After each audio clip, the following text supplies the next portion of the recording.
Bapak Ibu yang dikasihi Tuhan, hari ini orang banyak menyebut ini Paskah, betul ya? Oh Paskah, selamat Paskah. Tapi yang benar itu sebenarnya bukan Paskah. Hari ini adalah hari Minggu Kebangkitan atau Resurrection Day. Nah, kenapa? Lah Paskahnya kapan? Paskahnya itu Jumat kemarin. Jumat kemarin itu Paskah. Hari ini adalah hari kebangkitan, Resurrection Day. Nah, ini orang Kristen di Indonesia ini salah kaprah. Coba ditayangkan tadi yang tak itu Del ya. Nah, ini ada 7 hari raya imamat Yahudi yang digenapi oleh Tuhan Yesus Kristus. 7 hari raya. 1, ayo. Nah, 1 hari raya, hari Paskah, Passover, Pesak, tanggal 15 Nisan. Kalau Yahudi, korban darah domba dioleskan di jenang pintu rumah orang Israel yang diperbudak di Mesir. Mereka tidak kena tulah kematian, keluar dari perbudakan Mesir, namanya Passover. Kristen, korban darah Yesus dicurahkan dari Golgota untuk semua orang percaya. Mereka tidak kena tulah kematian, keluar dari perbudakan dosa. Passover, ini hari Jumat. Jadi Jumat kemarin Yahudi memperingati Paskah. Paskahnya Yahudi itu keluar dari Mesir dengan darah itu. Kita kematian Yesus di atas kayu salib ya. 2, hari raya roti tidak beragi, unleavened bread ya. Ya apa bacaannya? Tanggal 15 sampai 21 Nisan. Yahudi saat keluar dari Mesir, orang Israel membuat roti tanpa ragi. Tanpa ragi melambangkan hal apa adanya, pure, murni, kekudusan. Kristen, kita dibenarkan, dikuduskan sekali untuk selama-lamanya karena pengorbanan Yesus. Roti tidak beragi ini juga ada hubungannya dengan pengorbanan Yesus. Terus 3, buah sulung. Nah ini memperingati kebangkitan karena Elohim telah mengangkat bangsa Israel yang diperbudak Mesir. Bangsa Israel keluar dari Laut Merah dengan selamat, kemudian mereka mempersembahkan butir-butir padi yang matang kepada imam. Yesus, ketika Yesus bangkit dari kematian, dialah buah sulung tersebut. Sebenarnya Yesus ini buah sulungnya Bapak Ibu. Sehingga barang siapa yang percaya kepadanya akan dibangkitkan juga. Nah, Yesus bangkit sebagai yang sulung dari semua orang yang sudah meninggal. 4. Savot Pentakosta. Saat mereka menerima 10 perintah di 2 loh batu, perayaan mendapatkan hasil tuaian. Ini Yahudi. Saat menerima perintah 10 perintah Elohim, itu Savot atau Pentakosta. Tapi kita saat Roh Kudus dicurahkan mendapat tuaian besar jiwa-jiwa. Ini 4. Yang 5, sangkakala. Lah ini yang kita tunggu-tunggu. Yang 4 ini sudah digenapi di dalam Yesus. Yang 5, 6, 7 ini akan digenapi. Sangkakala, Rosh Hasanah, tanggal 1 Tisri, Yahudi. Sangkakala dibunyikan untuk mereka yang mengingat Tuhan dan kembali dekat ke Tuhan.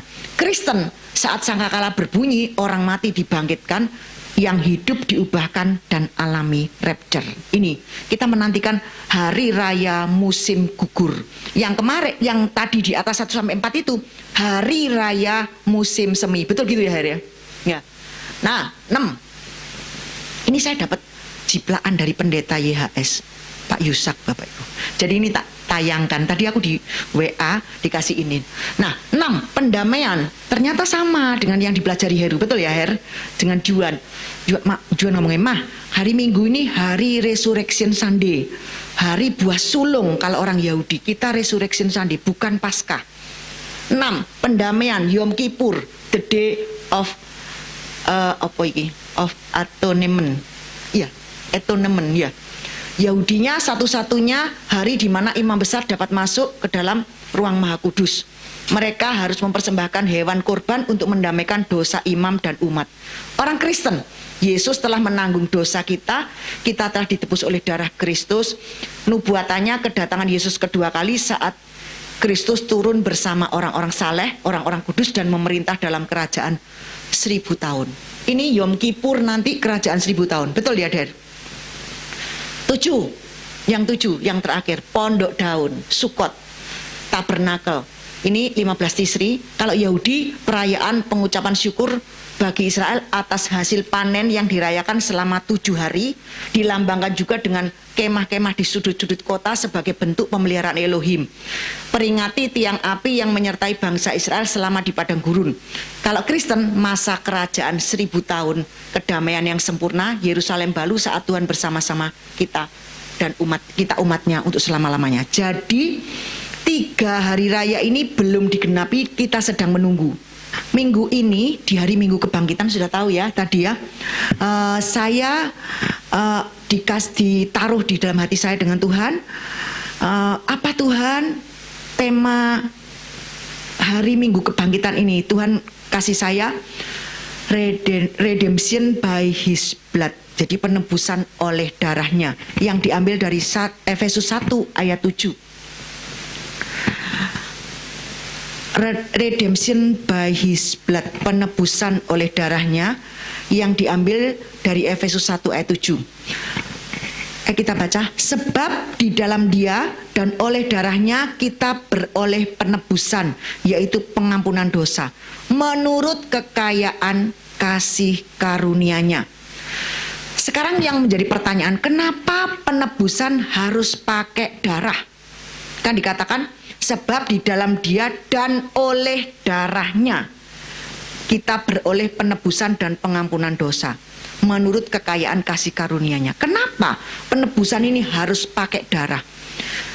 Karena yang ditebus ini nyawa, Bapak Ibu, nyawa kita. Dan di dalam darah itu ada nyawa. Jadi nyawa harus ditebus dengan nyawa. Kehidupan harus ditebus dengan kehidupan. Seperti yang dikatakan di hukum Taurat, gigi ganti gigi. Apalagi? Mata ganti mata. Nah, itu di hukum Taurat seperti itu. Nah, dan Tuhan datang ke dunia ini untuk menggenapi hukum Taurat. Jadi, kenapa ditebus harus pakai nyawa? Karena nyawa ganti nyawa.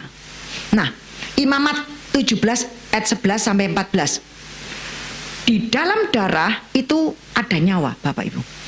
Dikatakan di sini, karena nyawa makhluk ada di dalam darahnya. Makhluk itu semua ya, bukan manusia tok, kucing, anjing, semua. Karena nyawa makhluk ada di dalam darahnya. Dan aku telah memberikan darah itu kepadamu di atas mezbah untuk mengadakan pendamaian bagi nyawamu. Ini darah, ini Imamat ini bicara tentang darah domba ya. Pendamaian bagi nyawamu. Karena darah mengadakan pendamaian dengan perantaraan nyawa. Terus selanjutnya, setiap 12. Itulah sebabnya aku berfirman kepada orang Israel, seorang pun di antaramu janganlah makan darah. Demikian juga orang asing yang tinggal di tengah-tengahmu tidak boleh makan darah. Dulu Bapak Ibu, saya sangat ingat, zaman dulu kecil-kecil itu orang tua kita suka makan apa namanya? Darah. Ya. Dideh, ya. Itu nggak boleh Bapak Ibu. Ini benar loh Imamat itu. Karena kenapa? Karena di dalam darah ini banyak bakteri Bapak Ibu.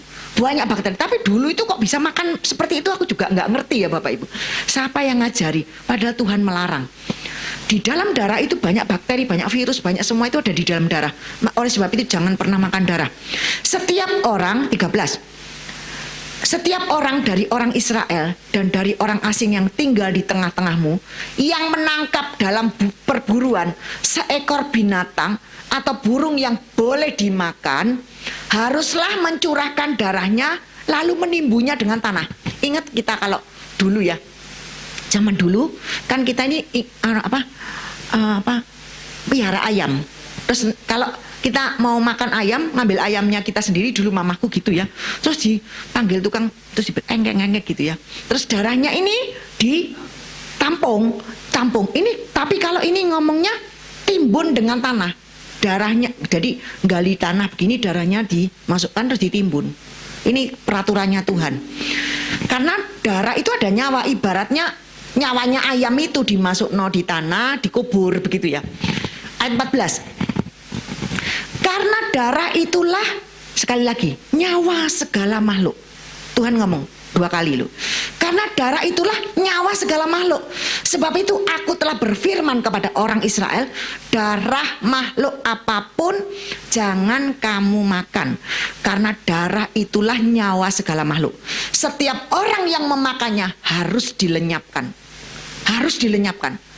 Luar biasa, Tuhan ini keras ya. Harus dilenyapkan, berarti harus mati ya. Terus, nah, Bapak Ibu yang dikasihi Tuhan, kita juga lihat dalam Kejadian 9 ayat 1 sampai 6.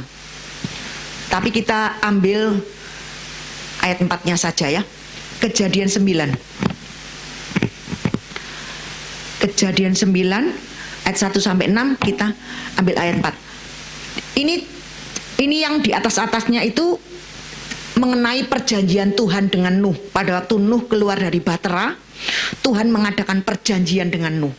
Tapi ayat 4 ini Tuhan ngomong lagi, hanya daging yang masih ada nyawanya, yakni darahnya, jangan kamu makan. Nah, ini jelas Bapak Ibu. Tapi anehnya sekarang kalau makan steak, seneng yang setengah matang, ya toh, yang merah-merah begitu. Saya bilang ke anak saya, jangan makan yang ndak mateng, harus well done. Kenapa? Karena memang enak, mungkin dagingnya empuk ya Bapak Ibu. Karena darah itu mengandung, kalau yang merah-merah itu masih ada darahnya, dan itu mengandung bakteri.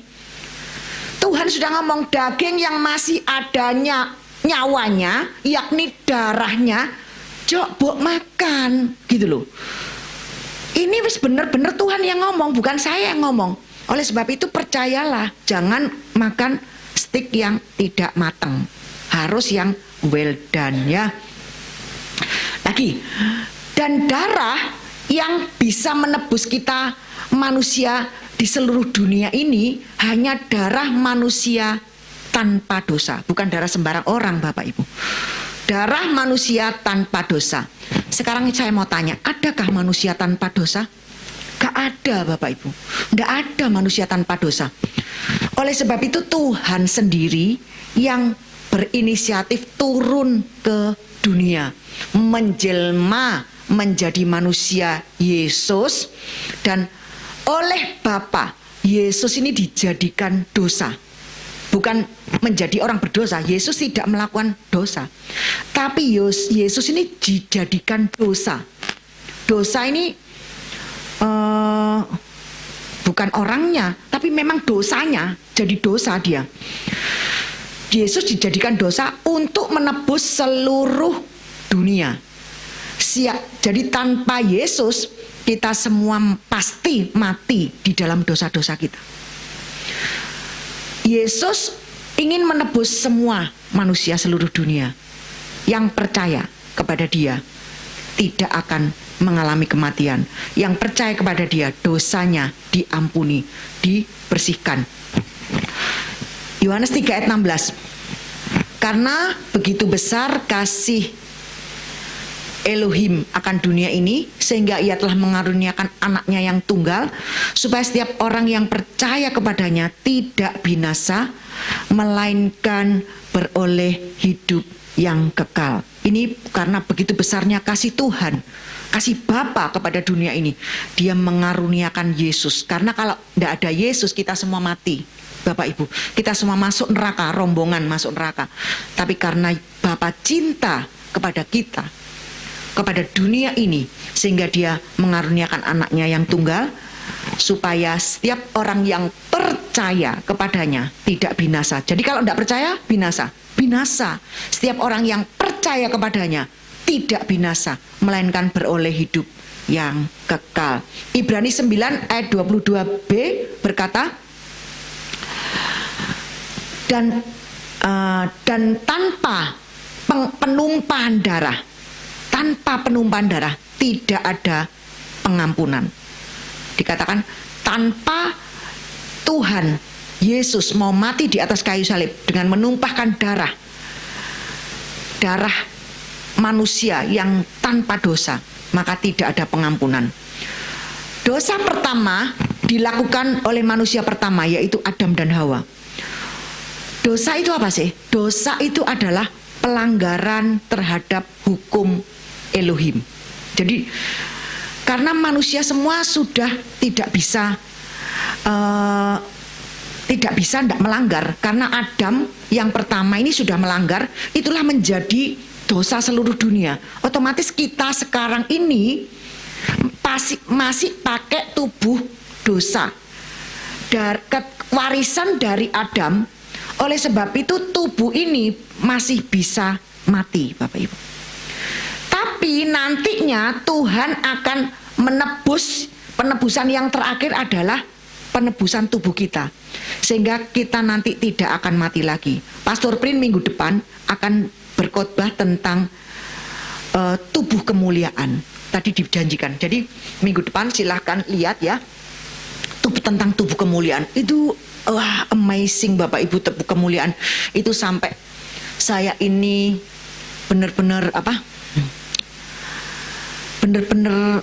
rindu dan ingin merasakan bagaimana luar biasanya pakai tubuh kemuliaan. Kita tidak usah pergi naik pesawat lagi, kita tidak usah sakit, kita tidak bisa ngantuk. Kita mau tidur boleh, tidak mau tidur boleh. Kita makan bisa makan, tapi makan bukan supaya kenyang atau tidak sakit mah, tapi makan karena untuk kita merayakan bersama-sama dengan Tuhan, untuk perayaan. Jadi kita bisa makan di surga. Jangan pernah berpikir tidak ada makanannya jauh lebih enak daripada makanan di dunia ini.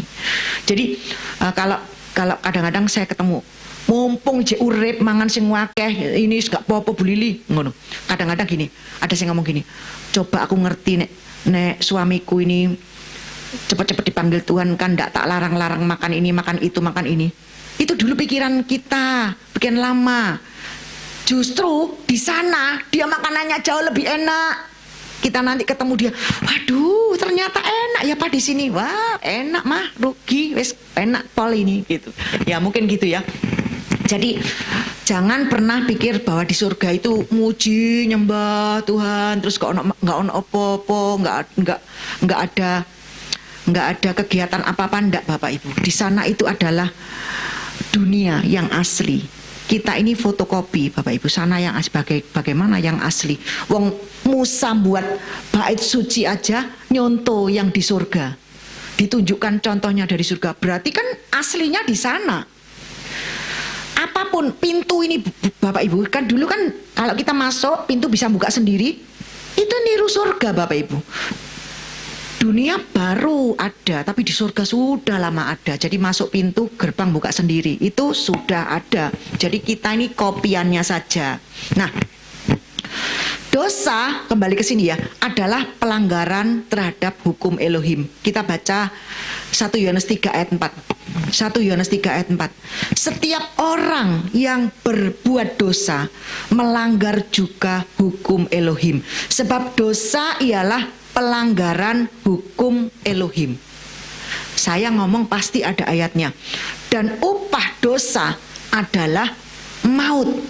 Jadi dosa ini upahnya maut. Jadi semua orang sudah dikurung akibat dosa Adam. Semua orang sudah dikurung di dalam maut. Sudah dosa semua, jadi upahnya wes maut. Tapi syukur kepada Tuhan. Oleh karena Bapa begitu mengasihi kita, Dia memberikan Yesus buat menebus segala pelanggaran kita, sehingga kita tidak menuju maut, tapi kita menuju hidup. Betul ya? Upah dosa adalah maut. Roma 6 ayat 23. Sebab upah dosa ialah maut, tetapi karunia Elohim ialah hidup yang kekal di dalam Kristus Yesus Tuhan kita. Hidup yang kekal. Sekali lagi saya katakan, hidupmu di dunia ini dibanding dengan hidup yang kekal cuma segini Bapak Ibu. di sana selama-lamanya. Jadi yang kita fokusi bukan hidup yang cuma segini nih. Kita fokus pada yang selama-lamanya. Pikirkan perkara yang di atas, bukan yang di bumi. Itu juga ada ayatnya. Pikirkan perkara yang di atas, bukan yang di bumi. Kumpulkan harta di surga, di mana ngengat dan karat tidak merusakkannya. Jangan kumpulkan harta di bumi, karena pada waktu kita pulang ke surga, tidak ada satupun yang dibawa. Kalau di sana kita punya harta luar biasa, rumah kita jadi besar, Bapak Ibu, ada demnya 3. Saya kan ngomong sama Valeri, Anti Lili ini suka demen Valeri, di surga ada, banyak batu-batunya nih demen semua. Dia ceritanya semangat banget Bapak Ibu.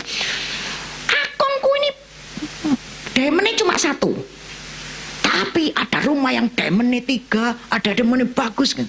Saya bilang, rumahnya Akongmu ini gede mana sama rumahnya Anti Lili? Oh, besar rumahnya Akong. Oh, berarti luar biasa di sana. Pak, loh, saya tanya, Akongmu melayani Tuhan? Enggak. Tapi Akongku baca Alkitab. Setiap pagi, Akongnya ini baca Alkitab. Baca Alkitab aja punya reward loh Bapak Ibu.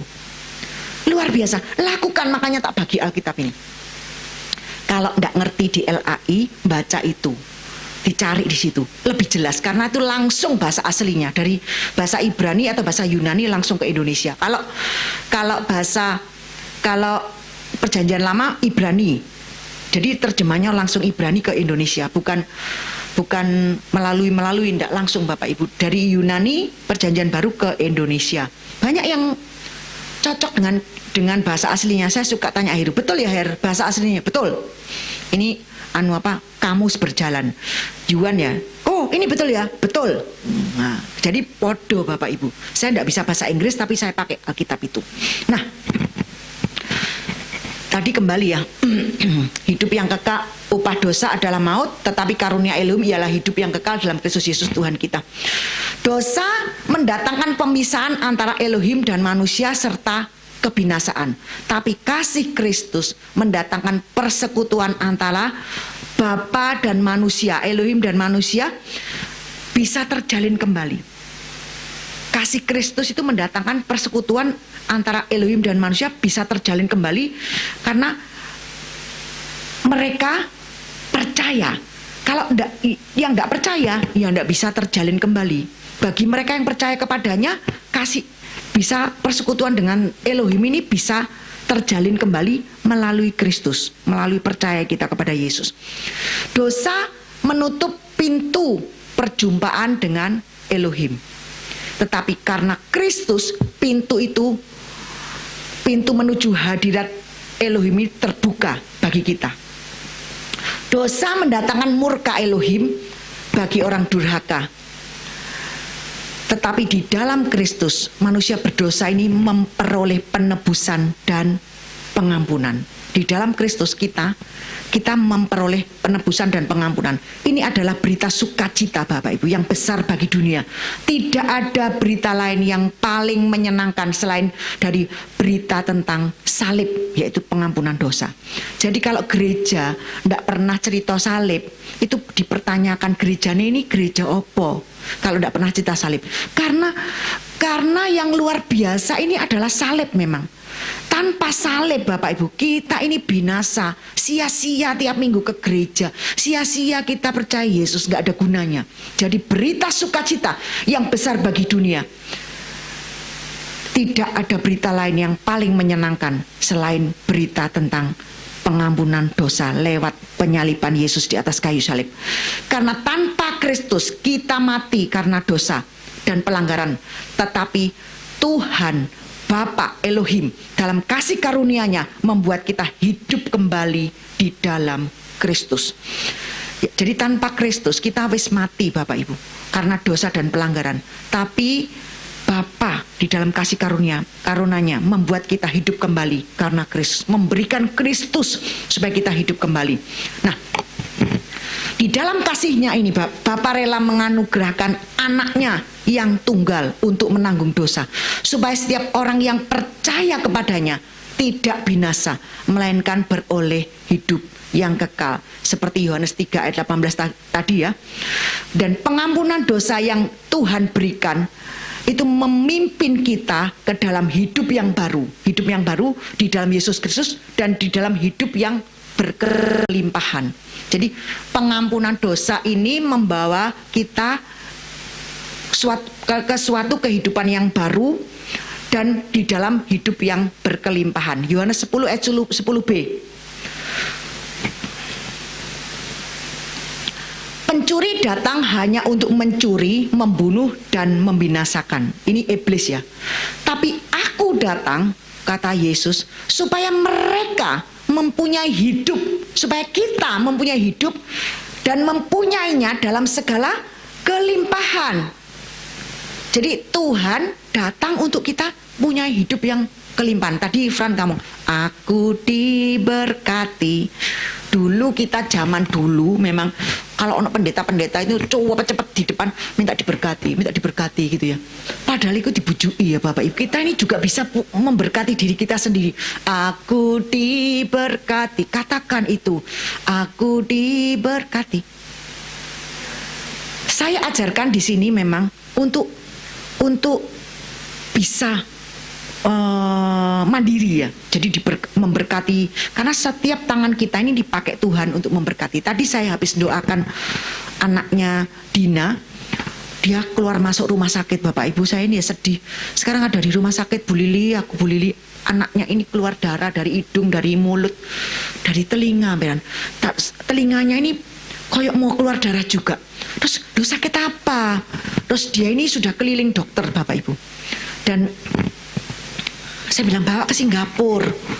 Terus dia bilang iya, tapi aku belum asuransikan anakku.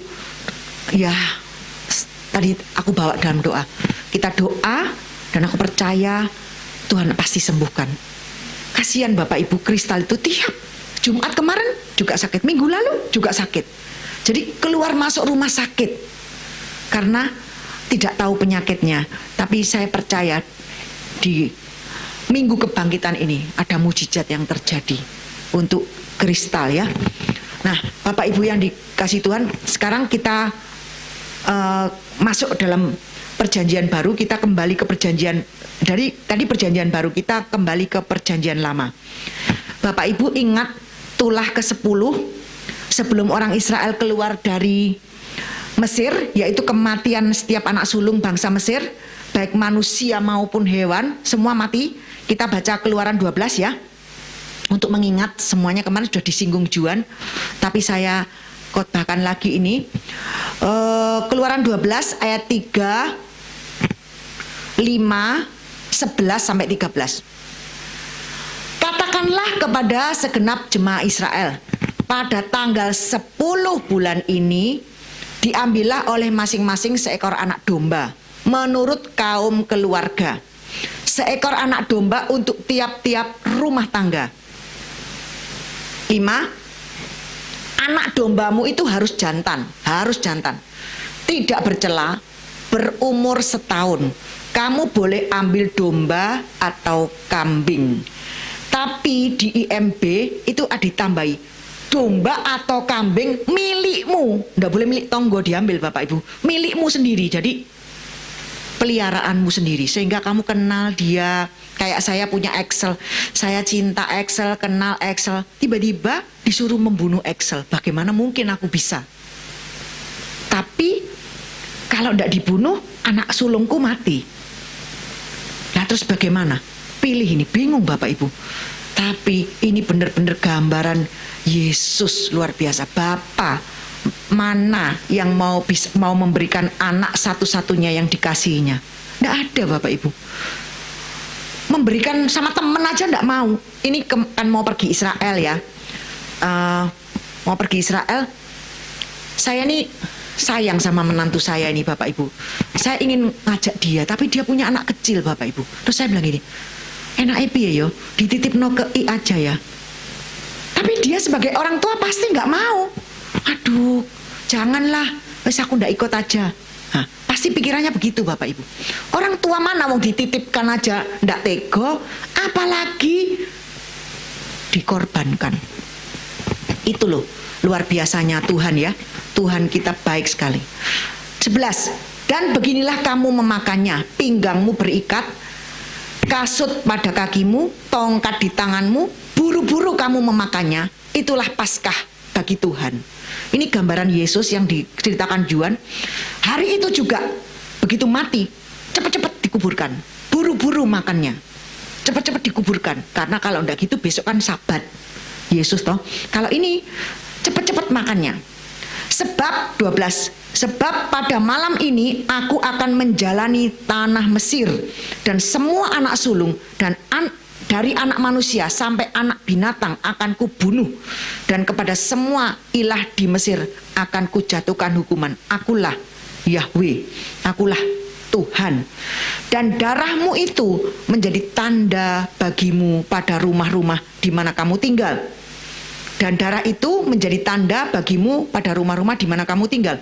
Apabila aku melihat darah itu, maka aku akan lewat daripada kamu. Jadi tidak ada tulah kemusnahan di tengah-tengah kamu apabila aku menghukum tanah Mesir. Nah, Bapak Ibu yang dikasihi Tuhan, Paskah yang ditulis di Keluaran 12 ini juga sampai saat ini bangsa Israel rayakan. Seperti yang saya ceritakan tadi, yang pertama kali ada 7 hari raya itu. Dan semua adalah gambaran Yesus, Bapak Ibu. Yesuslah domba Paskah itu.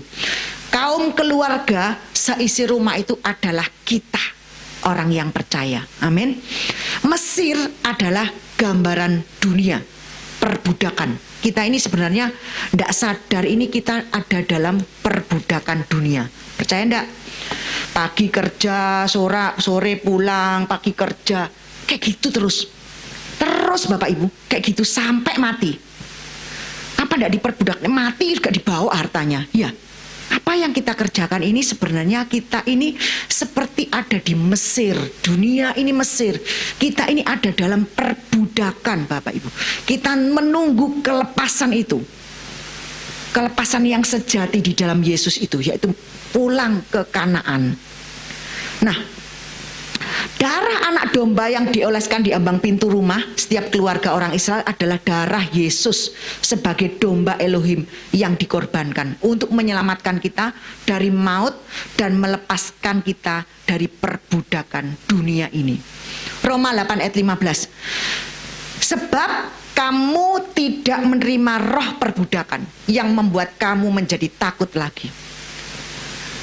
Ini roh, kita kan masih takut Bapak Ibu. Selama kita di dunia kita masih takut. Ini adalah roh perbudakan. Makanya Paulus ngomong, kamu sudah tidak menerima roh perbudakan lagi yang membuat kamu jadi takut. Tapi kamu telah menerima roh yang menjadikan kamu anak Elohim. Dan oleh roh itu kita berseru, ya Abba, ya Bapa. Jadi sebenarnya Paulus itu mengingatkan kita, jangan takut lagi, kamu jangan takut lagi, kamu tidak menerima roh perbudakan yang membuat kamu jadi takut lagi. Tapi namanya kita masih ada di dalam tubuh dosa ini. Tubuh ini termasuk bukan ini tok ya, pikirannya ini pikiran yang sudah jatuh. Oleh sebab itu kalau suruh mikirkan perkara yang di atas ini angel pol Bapak Ibu. Apa ya perkara yang di atas itu dipikirkan ini apa ya?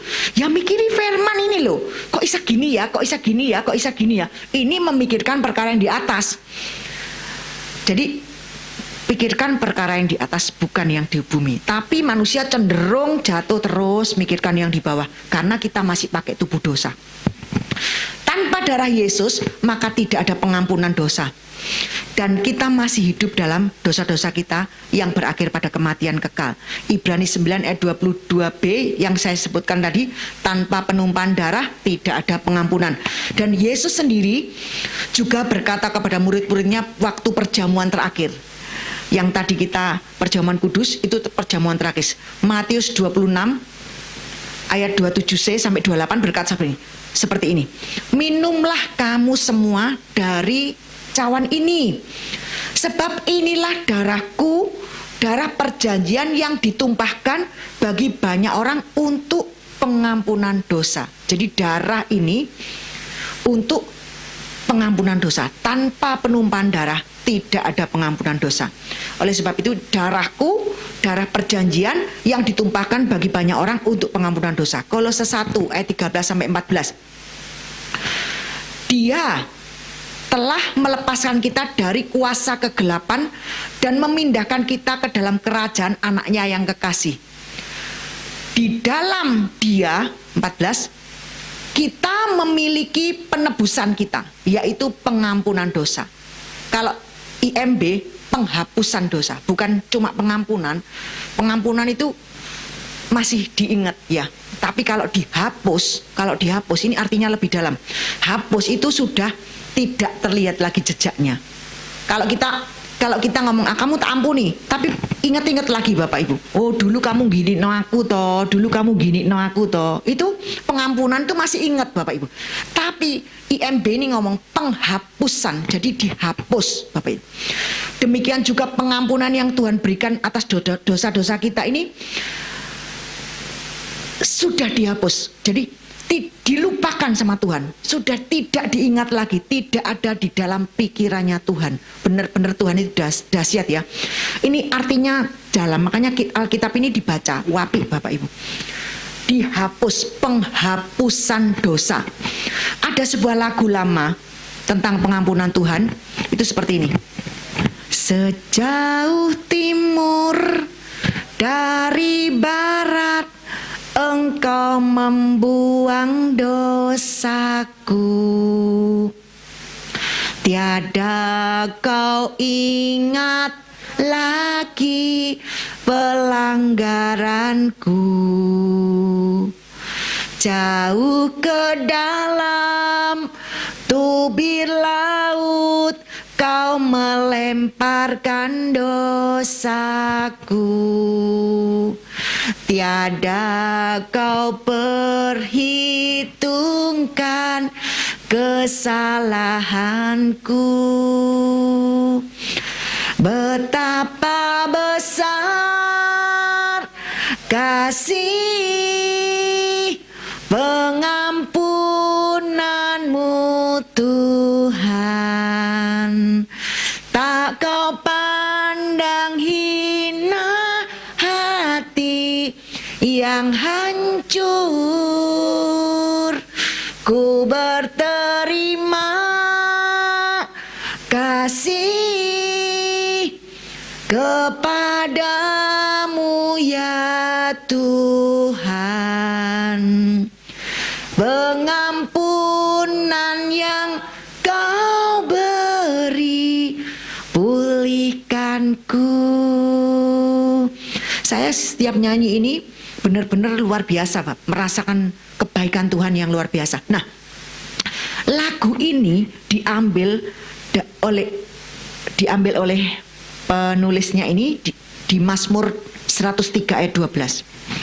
Sejauh timur dari barat, demikian dijauhkannya daripada kita pelanggaran kita. Ini Daud yang nulis ini. Terus Mazmur 32 ayat 1-2. Ini diambil dari sini semua Bapak Ibu lagu-lagu. Dari Daud nyanyian pengajaran, berbahagialah orang yang diampuni pelanggarannya, yang dosanya ditutupi. Terus 2, berbahagialah manusia yang kesalahannya tidak diperhitungkan Tuhan dan tidak berjiwa penipu. Juga Roma 4 ayat 5-8 diceritakan seperti ini.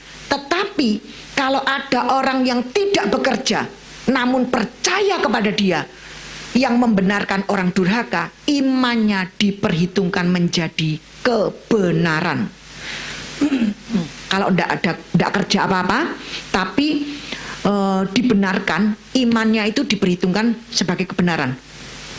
Terus 6, seperti juga Daud menyebutkan, berbahagialah orang yang dibenarkan Elohim bukan berdasarkan perbuatan. Kalau berdasarkan perbuatan kita, fail semuanya Bapak Ibu, fail, tidak ada yang bagus. 7, berbahagialah orang yang diampuni pelanggarannya dan yang dosanya ditutupi, yang ditutupi dosa-dosanya. 8, Berbagailah manusia yang kesalahannya tidak diperhitungkan Tuhan kepadanya. Jadi ini ditulis oleh Daud. Jadi lagu ini diambil dari Mazmur Daud ini, Bapak Ibu. Daud ini mendapat vision, dapat visi dari Tuhan bahwa nantinya itu ada manusia-manusia yang diampuni pelanggarannya, yang dosanya ditutupi dan kesalahannya tidak diperhitungkan. Dan itulah kita saat ini. Amin. Itulah kita saat ini. Tapi Daud sudah dapat vision, sudah dapat visi dari Tuhan, sehingga dia bisa menulis Mazmur seperti ini. Kalau tidak dapat visi dari Tuhan, tidak dapat penglihatan, tidak dapat pencerahan dari Tuhan, dia tidak bisa nulis ini, Bapak Ibu. Dan ini digenapi di dalam kita hari ini. Oleh sebab itu tadi Pastor Prin ngomong, berbahagialah generasi saat ini, Bapak Ibu. Generasi sekarang ini kita tidak yang tidak diperhitungkan kesalahannya. Nanti Bapak Ibu, kalau rapture sudah terjadi, kita semua naik ya, semua manusia yang ketinggalan ini kan begitu lihat kita, loh ternyata rapture bener ono terus aku kok ketinggalan seperti itu. Terus dia itu menebus darahnya sendiri, menebus hidupnya sendiri dengan darahnya, Bapak Ibu. Bukan dengan darah Yesus, dengan darahnya sendiri. Dia dikejar-kejar antikris dan kemana-mana, tidak tahu ceritanya gimana. Dia menebus dengan darahnya sendiri. Karena zaman Roh Kudus ini sudah selesai. Oleh sebab itu Tuhan mengutus Musa dan Elia untuk turun ke bumi, memberi kekuatan kepada orang-orang yang ketinggalan itu. Oleh sebab itu, kalau kita percaya Yesus, hari ini kita sungguh-sungguh orang yang beruntung. Saya sangat rindu orang-orang yang belum percaya itu, mereka juga percaya. Dan kalau keluarga kita semua sudah percaya, bersyukur Bapak Ibu, bersyukur luar biasa. Nah, kalau kita lihat tadi ya, bagaimana Tuhan mengampuni pelanggaran kita, melupakan, menghapus semua dosa-dosa kita, kita bisa menyadari betapa baiknya Engkau Tuhan, kasih-Mu tiada berkesudahan. Betapa mulia kasih-Mu Yesus, jiwaku diselamatkan. Tadi Pastor Prin itu juga nyanyi, khotbah sambil nyanyi begini. Saya ini baru saya ngomong dengan Yuan, baru terpikir di pikirannya Mama, aku ini mau khotbah sambil nyanyi kok. Tapi pemain musik harus di sini, jadi ngomong nyanyi begitu ya. Terus kok Pastor Prin tiba-tiba seperti ini? Aku mau ngomong Pastor Prin juga ngomong loh kok nggak janjian. Pastor Prin nggak kenal saya di Singapura Bapak Ibu, jadi nggak janjian. Tapi kok visionnya sama, kok pikirannya sama, berarti spiritnya sama. Filipi 3 ayat 10 sampai 11. Ini ngos-ngosan nih Bapak Ibu. Filipi 3 ayat 10 sampai 11. Yang ku kehendaki ialah mengenal Dia dan kuasa kebangkitannya dan persekutuan dalam penderitaannya, di mana aku menjadi serupa dengan Dia dalam kematiannya.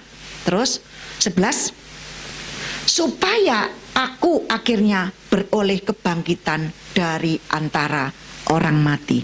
Jadi Paulus ini menulis kepada jemaat di Filipi, dia mengutarakan isi hatinya. Dia berkata, yang ku kehendaki ini adalah mengenal Dia dan kuasa kebangkitannya dan persekutuan dalam penderitaannya, di mana aku ini menjadi serupa dengan Dia di dalam kematiannya, supaya aku beroleh kebangkitan dari antara orang mati. Ini kerinduan Paulus yang diutarakan kepada jemaat di Filipi. Melalui iman kepada Yesus Kristus, Bapak Ibu, sekali lagi kita dibenarkan di hadapan Bapa. Namun perjalanan rohani kita ini tidak berhenti sampai di sini saja. Oh, aku dibenarkan, wes cukup. Ini dipahami oleh orang-orang Grace yang pemula, baru-baru. Grace itu jadi kayak, ya wes aku dibenarkan kok. Ya wes lah gitu. Nah itu grace yang pemula. Pembenaran ini adalah langkah awal. Masih ada rangkaian proses berikutnya Bapak Ibu. Salah satunya adalah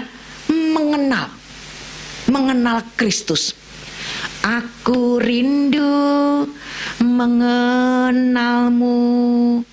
mengenalmu secara pribadi, bukan hanya ku kagumi semua karya dan ciptaanmu, tapi tiada ku kenal pribadi, semuanya sia-sia saja. Ini lagu bener loh, ini lagu zaman dulu ini sebenarnya simpel-simpel mudah dimengerti. Aku mengenalmu secara pribadi. Terus apa, Fran? Terus gimana, Fran? Ya apa Pak Titi? Tanpa ku tahu rencanamu. Nah ini bagus, aku seneng po lagu ini. Rindu, ada kerinduan. Jadi ndak sampai cuma dibenarkan tok. Terus oh ya wes aku dibenarkan kok. Terus nggak baca Alkitab. Terus ya begitu-begitu sudah dibenarkan kok. Nah ndak. Langkah awal itu pembenaran itu masih ada rangkaian proses berikutnya. Salah satunya adalah mengenal Kristus. Pembenaran adalah sesuatu yang terjadi secara objektif. Sedangkan pengenalan akan Kristus bersifat personal, subjektif. Gitu loh Bapak Ibu. Dua-duanya harus ada di dalam hidup orang percaya Bapak Ibu. Kalau kita nyembah sama orang yang tidak kita kenal, ngapain Bapak Ibu? Kita nyembah Tuhan, tapi kita tidak kenal Tuhan yang kita sembah. Ngapain? Dan pengenalan akan Kristus tanpa pembenaran itu akan menjadi teologi yang tidak membawa transformasi kepada orang itu. Jadi gereja-gereja yang belum tahu kalau sudah dibenarkan yang khotbah dosa terus saya, jadi kita dijejeli dosa terus saya, itu pengenalan akan Kristus tanpa pembenaran itu hanya menjadi teologi. Makanya banyak teologi-teologi yang jatuh dalam dosa. Karena dia tidak memahami bahwa dia ini sudah dibenarkan. Jadi kondem terus akhirnya dia jatuh dalam dosa. Ini adalah contoh kalau kita katanya kenal akan Kristus tapi tidak mengerti bahwa dirinya sudah dibenarkan oleh darah Yesus, hanya menjadi teologi yang tidak membawa kepada transformasi kepada orang tersebut. Sedangkan pembenaran tanpa pengenalan hanya sebuah spekulasi tanpa bukti. Contohnya hypergrace. Aku nih ada yang ngomong hypergrace itu gini, aku dibenarkan kok, gak peduli aku, pokoknya aku dibenarkan, aku berdosa apapun ya aku dibenarkan. Itu salah Bapak Ibu, salah juga. Jadi harus ada pembenaran, kita tahu kita sudah dibenarkan, kita ada nextnya, aku mau mengenal dia lebih lagi. Saya ini Bapak Ibu, bangun tidur, duduk, metani Alkitab. Saya ada tugas firman ini, memang saya suka ambil Heru, ngomong apa iki Her? Ngomong apa lagi nih Tuhan? Khotbah apa lagi nih Tuhan? Tapi setelah saya dalami, luar biasa Bapak Ibu. Saya nulis bisa nangis Bapak Ibu. Saya luar biasa ya. Aku gak apa-apa wis khotbah tiap minggu, karena aku semakin hari bisa mengenal dia. Belajar Bapak Ibu, semakin hari semakin belajar. Jadi mengenal Kristus tidak dapat dipisahkan dengan kematian dan kebangkitannya. Ini juga Bapak Ibu poin yang harus kita masukkan dalam roh kita ya. Mengenal Kristus, tadi kan pembenaran tanpa pengenalan itu tidak baik. Jadi mengenal tok, tidak ada pembenaran juga salah. Kenal tok, benar tok tanpa pengenalan juga salah. Saya tidak menghakimi, tapi gereja-gereja di luar yang tidak tahu bahwa mereka dibenarkan, itu pendetanya pasti jatuh dalam dosa, dalam keuangan, dalam perempuan, dalam semuanya. Karena dia tidak tahu bahwa dia ini sudah benar, sudah pakai jubah kerajaan, sudah dibenarkan, 100% masuk surga. Oleh sebab itu, dia ditipu sama setan, dia berkutat dengan dosa. Akhirnya kalau kita sudah tahu, aku ini pakai baju api, masuk kita mau masuk God Bapak Ibu. Tapi kalau mereka tidak tahu bahwa mereka sudah pakai baju bagus, mereka akan kembali ke dosa terus. Kita ini sudah dibenarkan. Saya percaya Pastor Prin pasti tidak akan jatuh, karena Pastor Prin mengerti itu pembenaran. Dan aku tahu Hillsong itu bukan grace Bapak Ibu. Dia tidak ngerti kalau dia dibenarkan. Oleh sebab itu dia masih jatuh. Saya sangat berduka Bapak itu pada waktu dengar kabar itu. Saya send ke ke teman saya pelayan langsung. Aduh, mosok. Kita berdoa buat pelayan-pelayan Tuhan. Iblis yang senang Bapak Ibu, tepuk tangan. Tapi kita doakan mereka. Nah, mengenal Kristus tidak dapat dipisahkan dengan kematian dan kebangkitannya.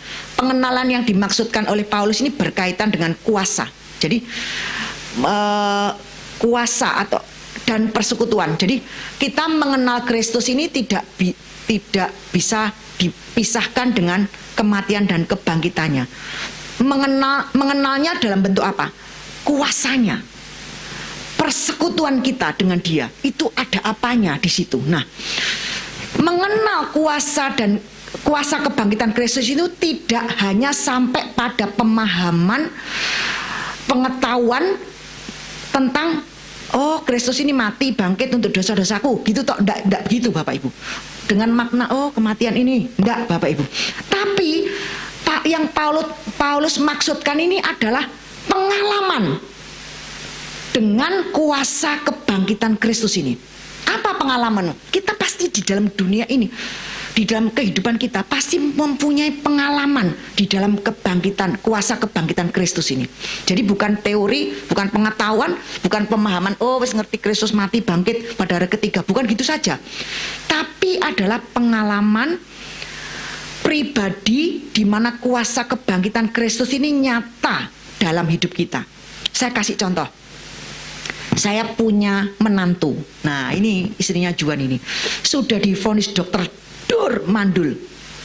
Nggak bisa. Apa nih? Itu apa? 0, itu apa sih? Apa itu? Darahnya itu apa? AMG apa? Periksa darah itu aku sampai lupa pisan ya.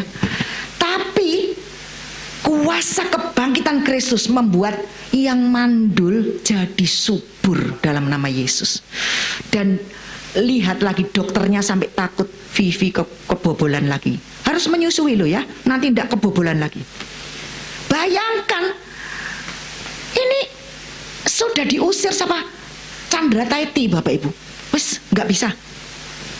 Ke dokter berapa itu? Semua nggak bisa. Sudah bayi tabung, gagal Bapak Ibu.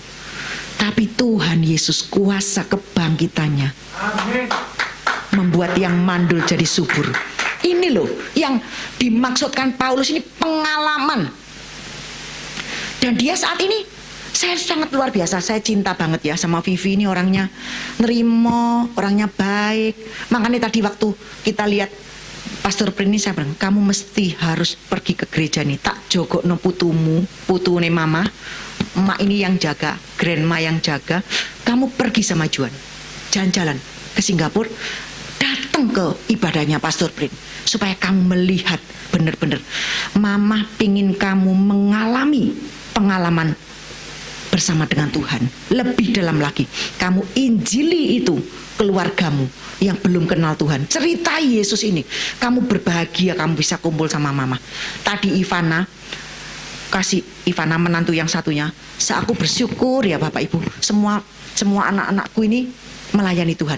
Michal bisa khotbah di bis, kan pergi Turki. Saya langsung ingat, aduh, kok koyo aku yo, kok seperti saya tiap tur pergi Eropa, pergi mana, saya ini selalu pimpin, tak ajak ini. Siapa yang kalau hari Minggu apa itu, tak ajak nyembah, tak ajak nyanyi, kesaksian, tak suruh maju. Sewenang. Jadi kita ini bicara firman. Jadi saya mesti ngomong dengan tour leaders, kenal semua dengan saya Bapak Ibu.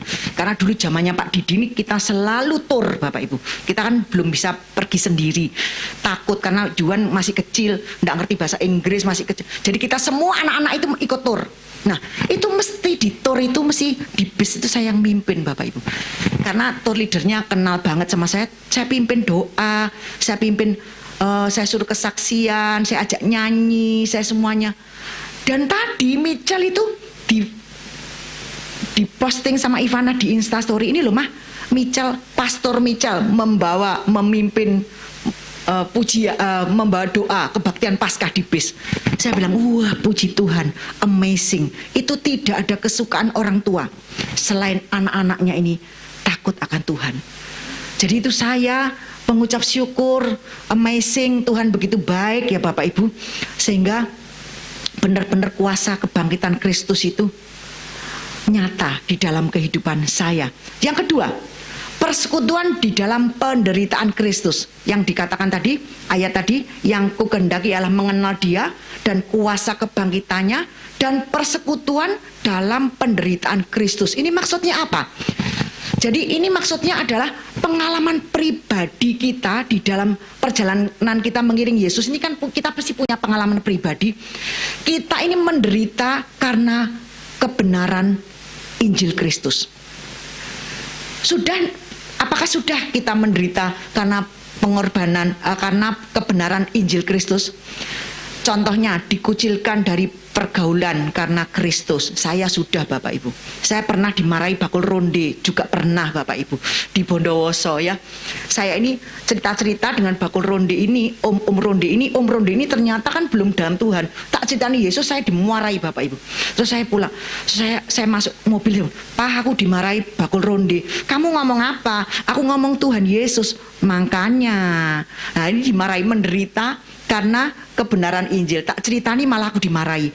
Banyak Bapak Ibu, dimarahi mertua juga karena Injil, juga sering Bapak Ibu suruh tutup gereja, suruh tutup persekutuan. Wah, sering sekali. Nah, ini persekutuan dalam penderitaan Kristus. Ini bersifat personal, pribadi juga ini Bapak Ibu. Pengalaman pribadi di dalam perjalanan kita mengiring Yesus. Nah, yang ada lagi, yang terakhir, di mana aku menjadi serupa dengan Dia di dalam kematiannya. Jadi menjadi serupa dengan Yesus di dalam kematiannya adalah dengan mengambil bagian di dalam penderitaannya yang membawa kita serupa dengan kematiannya, kematian daging kita. Seperti kan, ku telah mati dan tinggalkan cara hidupku yang lama, semuanya sia-sia. Jadi meninggalkan cara hidup yang lama, kematian daging kita. Mati, bukan mati orangnya, tapi mati keinginan daging kita. Kita bisa memilih, aku lebih memilih Kristus daripada yang lainnya. Itu luar biasa. Saya kan diajak Malinda, ayo ke Amerika. Dia kan punya rumah di sana Bapak Ibu. Dia ini ngajak saya terus, ayo Mel aku ke Amerika. Terus saya bilang, aku nih pengen, seneng. Kalau ndak punya gereja pasti berangkat aku. Tapi aku punya gereja. Jadi aku harus tetap di sini. Kalau pergi Amerika cuma 2 minggu, rugi jet lagnya Bapak Ibu. Mari ngene-ngene balik sini lagi, aduh ya. Jadi di sana pasti 1 bulan, 3 minggu sampai 1 bulan. Saya bilang gini, kalau saya boleh, kalau saya tidak punya gereja, kalau gereja ini wis aku tidak punya, bisa ajuan, bisa semua bisa, tak tinggal sama saya. Tapi tidak bisa Bapak Ibu, karena saya cinta dengan gereja ini. Saya cinta dengan dia, saya juga cinta dengan gereja ini. Jadi saya bilang, ya nanti kapan-kapan lah, tidak tahu kapan ya. Tapi saya percaya Tuhan tahu. Saya matikan daging Bapak Ibu. Saya paling senang di Amerika kalau pergi Costco, langsung jalan-jalan ya Pak Yohanes. Makan-makan di Costco ya. Ada orang makan, senang sekali. Itu kerinduan saya karena anak saya sudah tidak sekolah di sana lagi. Saya jarang ke sana Bapak Ibu. Nah, itu kembali ke sini. Jadi mati daging, persekutuan dengan kematiannya, menjadi serupa dengan kematiannya, akhirnya kita beroleh kebangkitan dari antara orang mati. Inilah goal kita Bapak Ibu, kebangkitan dari antara orang mati. 1 Korintus 15, ayo kita baca 12 sampai 23. Baca lama ya, baca panjang ini agaan, tapi habis ini selesai. Jadi bila mana kami beritakan bahwa Kristus dibangkitkan dari antara orang mati, bagaimana mungkin di antara kamu ada yang mengatakan bahwa tidak ada kebangkitan orang mati. Jadi Paulus ini ngomong kepada jemaat Korintus, yang jemaat Korintus tuh ngomong nggak ada kebangkitan orang mati. Terus Paulus ngomong seperti ini. Jadi bila mana kami beritakan bahwa Kristus dibangkitkan dari antara orang mati, bagaimana mungkin ada di antara kamu yang mengatakan bahwa tidak ada kebangkitan orang mati? Kalau tidak ada kebangkitan orang mati, maka Kristus juga tidak dibangkitkan.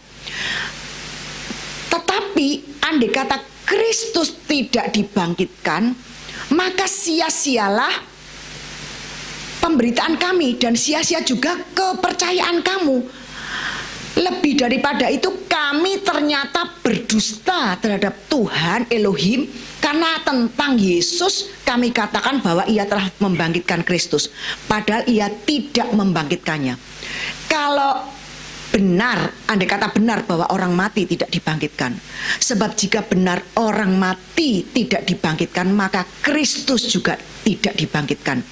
Dan jika Kristus tidak dibangkitkan, maka sia-sialah kepercayaan kamu dan kamu masih hidup di dalam dosamu.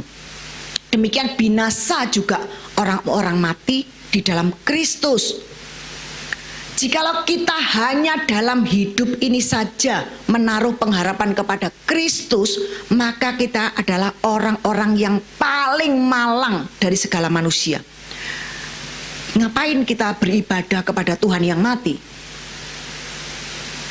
Tetapi yang benar adalah bahwa Kristus telah dibangkitkan dari antara orang mati sebagai yang sulung dari orang-orang yang telah meninggal. Sebab sama seperti maut datang karena satu orang, Adam, demikian juga kebangkitan orang mati datang karena satu orang, manusia, yaitu Yesus. Karena sama seperti semua orang mati dalam persekutuan dengan Adam, demikian pula semua orang akan dihidupkan kembali dalam persekutuan dengan Kristus. Tapi tiap-tiap orang menurut urutannya. Kristus sebagai buah sulung yang tadi saya ucapkan, sesudah itu mereka yang menjadi miliknya pada waktu kedatangannya. Jadi kalau kita punya saudara, punya suami, kayak suamimu, suamiku, punya emak, punya papa yang sudah dipanggil Tuhan, kita ndak usah khawatir kalau kita ndak akan ketemu lagi. Kita pasti akan ketemu lagi. Kapan? Pada waktu rapture. Nanti kita ketemu lagi. Ada pertemuan di udara, pertemuan yang manis. Saya rindu bertemu di sana, jauh di udara. Nyanyian yang terdengar dan belum pernah didengar adalah kegirangan. Dan anak Tuhan yang pimpin kita pertemuan di udara. Nanti kokonya Merlin, papahnya Merlin ketemu di sana. Kita semua ketemu. Wih, happy Bapak Ibu. Reuni besar-besaran ya Pak Hermawan. Kita ketemu mak kita ya. Dulu semua seneng. Ini satu mak sama saya Bapak Ibu. Nah, dan hari ini Bapak Ibu, hari buah sulung itu, hari Minggu Kebangkitan, bukan Paskah. Paskah itu sekali lagi saya katakan Jumat yang kemarin itu kita peringati sebagai Jumat Agung. Buah sulung adalah yang sulung yang bangkit dari antara orang mati. Dan ini sudah digenapi di dalam Yesus. Dia sudah bangkit. Yang hari ini kita memperingatinya. Dan kabar baiknya buat kita adalah kita pun akan bangkit seperti Yesus. Kita tidak bisa mati. Kalau mati pun kita akan bangkit. Oleh sebab itu dikatakan orang Kristen tidak bisa mati Bapak Ibu. Tidak bisa mati. Yang mati ini tubuhnya. Itu kan podo. Sana juga mati tubuhnya. Tidak sama Bapak Ibu, tidak sama. Pada waktu rapture nanti yang dibangkitkan adalah yang dalam Tuhan. Yang tidak dalam Tuhan tetap mati Bapak Ibu. Tetap mati. Nanti kebangkitan kedua baru yang tidak dalam Tuhan. Tapi untuk dihakimi, kemudian masuk neraka. Tapi kita yang beroleh kebangkitan yang pertama, kita tidak mati lagi, kita hidup selama-lamanya. Oh, enak pol Bapak Ibu. Kita tidak mati lagi, kita bisa pakai tubuh kemuliaan, kita bisa apa ya? Tadi jalan-jalan dengan tanpa batas itu apa ya? Explore. Kita bisa explore kemana-mana. Kita bisa naik jalan-jalan ke awan-awan. Seandainya ada yang naik pesawat, kita bisa di depan jendelanya pesawat. Gitu. Padahal kita tidak naik pesawat, tapi yang naik pesawat yang pakai tubuh, yang masih ketinggalan pakai tubuh manusia ini ada yang hidup, Bapak Ibu, masih ada yang hidup. Dan kita yang pakai tubuh kemuliaan, kita bisa nginceng di luar jendela pesawat. Ngawang Bapak Ibu ya, mungkin ya enggak tahu. Gitu begitu ya kita. Kita bisa dadar seperti itu. Luar biasa.